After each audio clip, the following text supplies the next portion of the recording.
Idaho Falls Pediatrics, proudly supporting kids in our community in 7 Questions with Emmy. Hey guys, welcome back to 7 Questions with Emmy. Today I'm here talking with Richard Elliott, which by the way is my little brother's name. It's Elliott, and it's spelled the exact same way, so. That's the right way to spell it. Yeah. You are the Principal Tabernacle Choir Organist, and you've studied music and you've performed all over the world. Thank you so much for talking with me today. Happy to. Thank you, Emmy. Also, we need to mention they changed the color. They changed the color purple just for me because it's the 7 Questions color. So I think that's pretty cool. Okay, you ready to get started with the questions? Sure. Okay, question number 1. When did you know you wanted to become an organist? I actually didn't really make up my mind until I was 29 years old.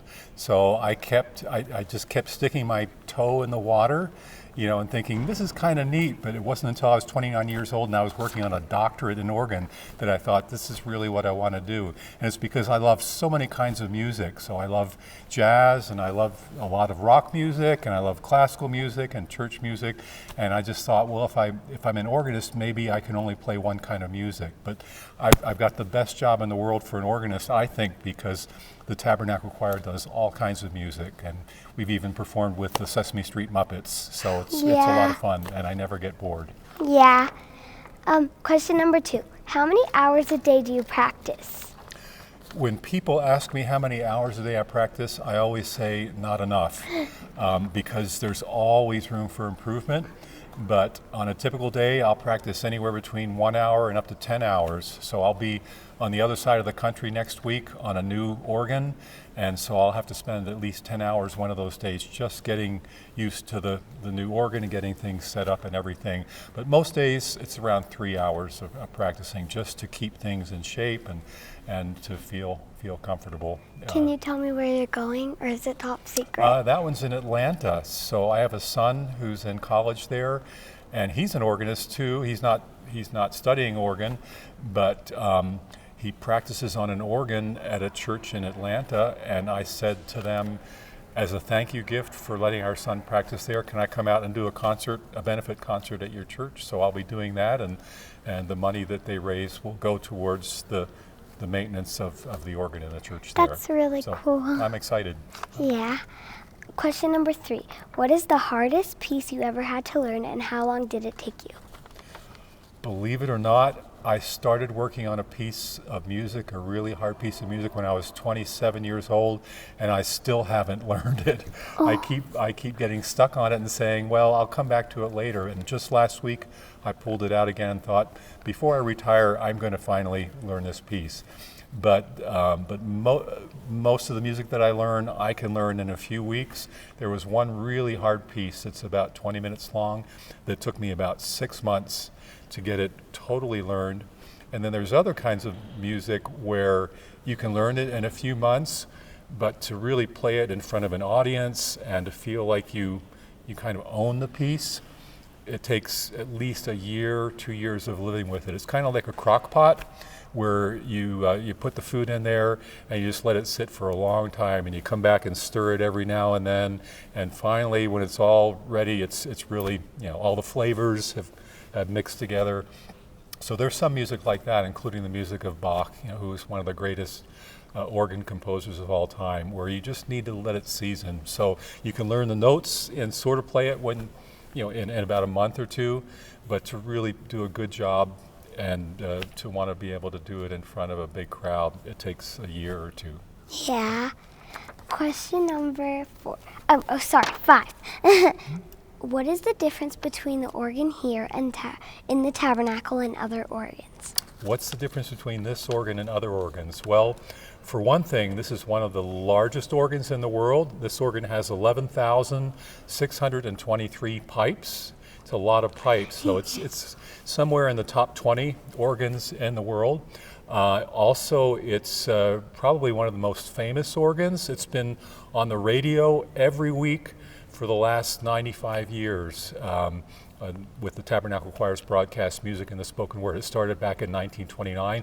It's been on TV for over 60 years now.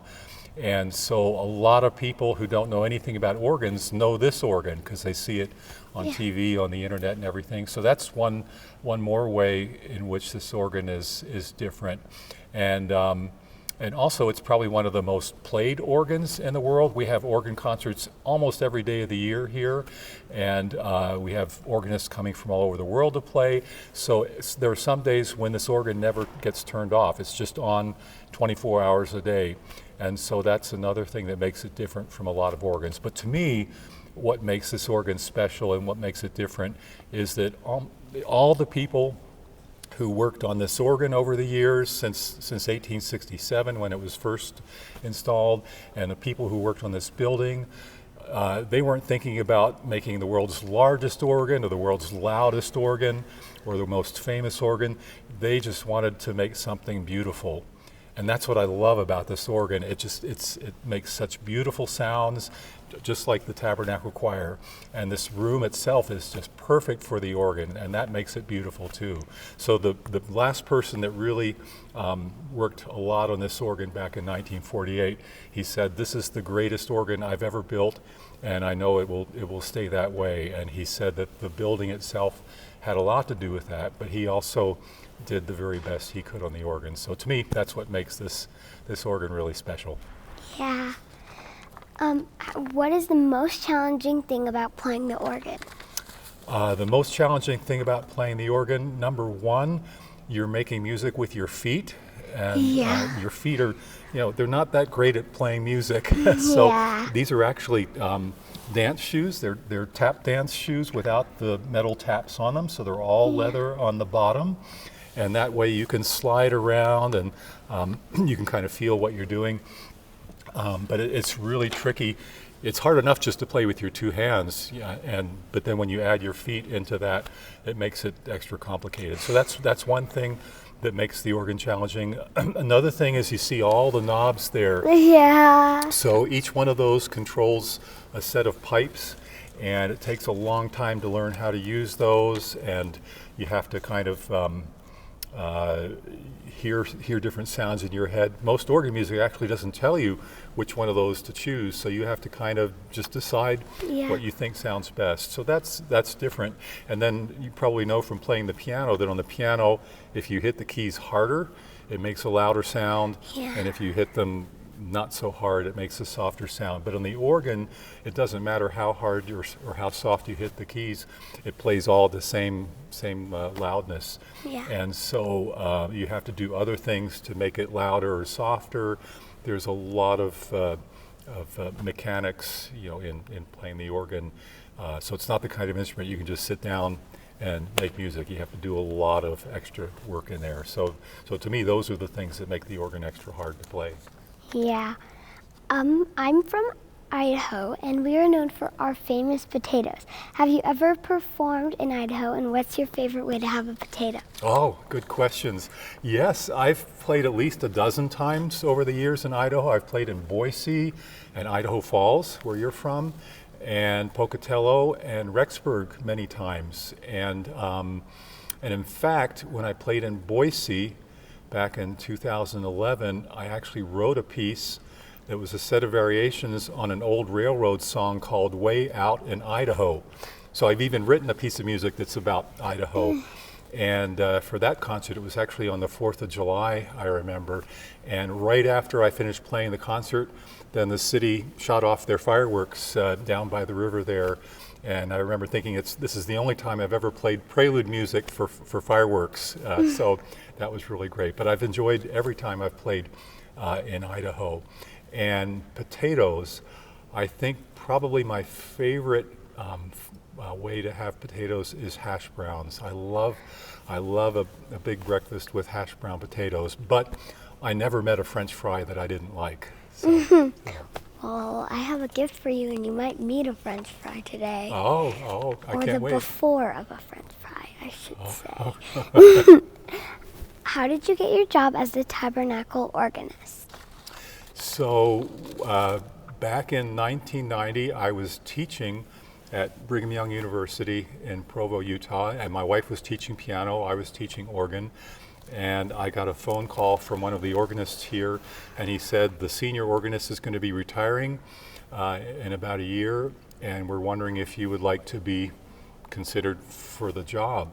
And my wife and I actually loved teaching, so we didn't just jump at it right away. We had to talk it over and think things through. But then a few weeks later, I called them up and said, okay. And then a few weeks after that, I was actually here in the building right over there, the assembly hall, and I was down in the basement there, and they brought in a stack of music, and they said, you have 24 hours to learn all this music, and then you're going to have to play it with the conductors conducting you just as if the choir was here. So I had 24 hours to learn that music, and I had to do some other things so they could see how quickly I could learn things.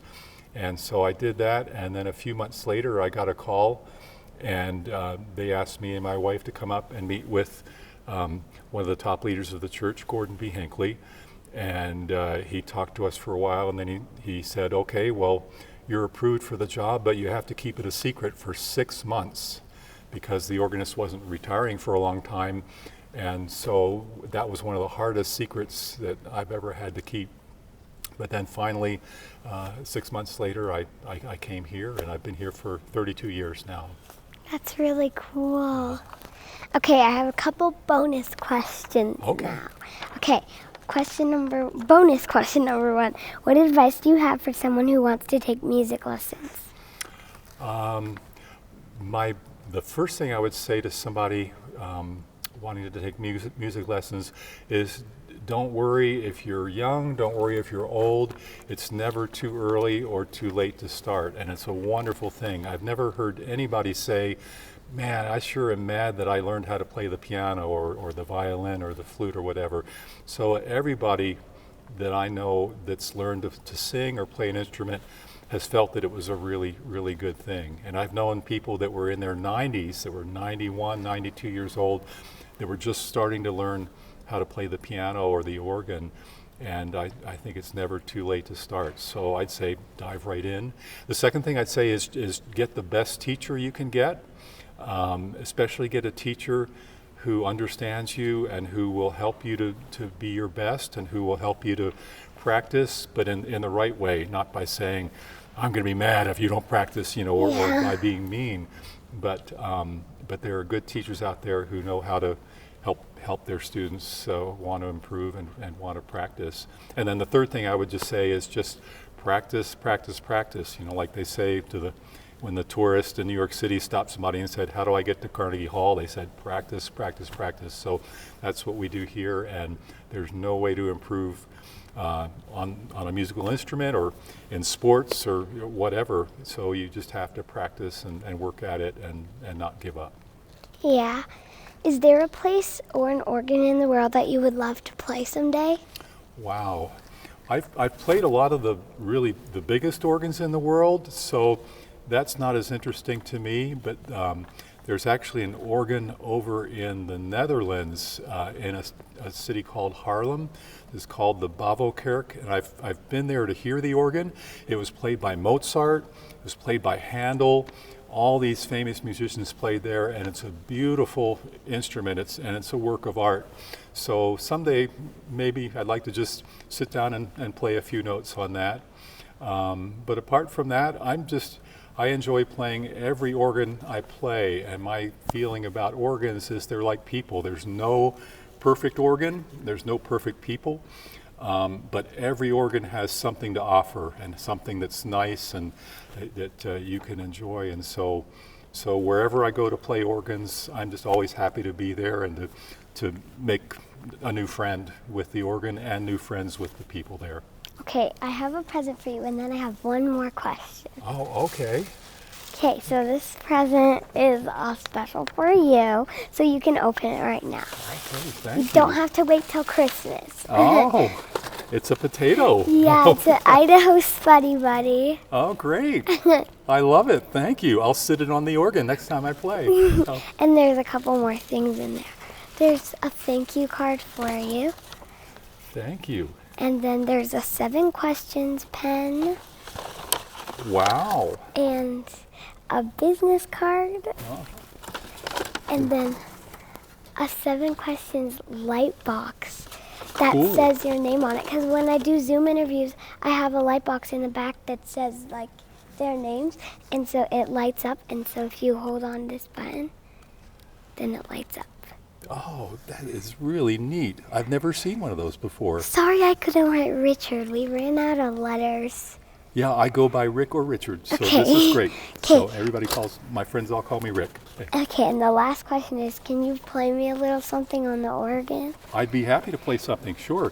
And since we talked about playing with the feet, I think I'll play a piece that starts out with just the feet playing. So if you watch carefully, my left foot will be playing the bass line and my right foot will be playing the melody, and I'll even try to snap my fingers, and if you want to snap along, you can do that too.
That was really cool. Thank you. It's cool to see it in person because we watch your show every Sunday in the mornings. So it's so cool to hear it in person and be in here.